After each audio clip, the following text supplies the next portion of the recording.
قلنا زمان في وفوضوا أمري إلى الله أن هذه الآية استنبط منها الإمام جعفر الصادق لما هناك بيقول الاستنباطات القرآنية اللي استنبطها، بيقول عجبت لمن خاف.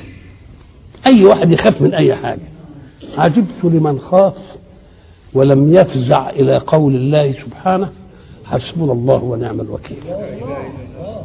يعني أي واحد يخاف من أي حاجة يفزع إلى إيه؟ حسبنا الله ونعم الوكيل. فإني سمعت الله بعاقبها يقول إيه؟ فانقلبوا بنعمة من الله وفضل. شوفوا عبارته حتى عجبت لمن خاف ولم يفزع إلى قول الله سبحانه حسبنا الله ونعم الوكيل. فإني سمعت الله، فكأن القرآن لما يطلع اوعى تقول ده فلان بيتليه، الله يتكلم. شوف فإني سمعت الله بعاقبها يقول إيه؟ فانقلبوا بنعمة من الله وفضل لم يمسسهم سوء.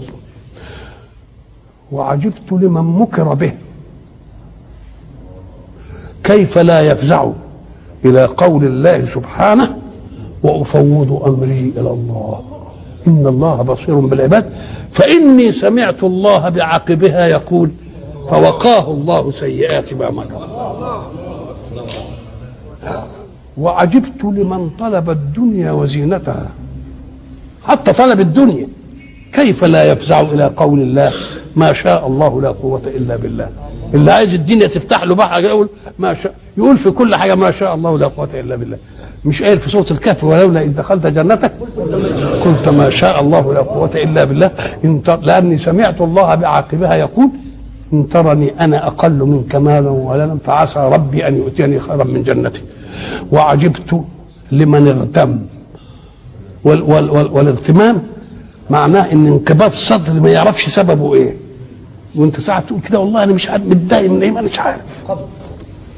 وعجبت لمن اغتم كيف لا يفزع الى قول الله سبحانه لا اله الا انت سبحانك اني كنت من الظالمين.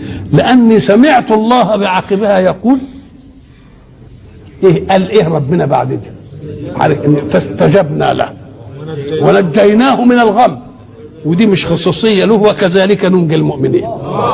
يبقى اذا الامام جعفر الصادق ادينا روجته لمنغصات الحياه.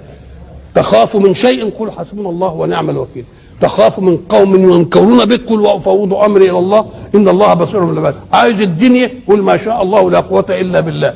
في غم داخل عليك كده ولا تعرفش سبب قل لا اله الا انت سبحانك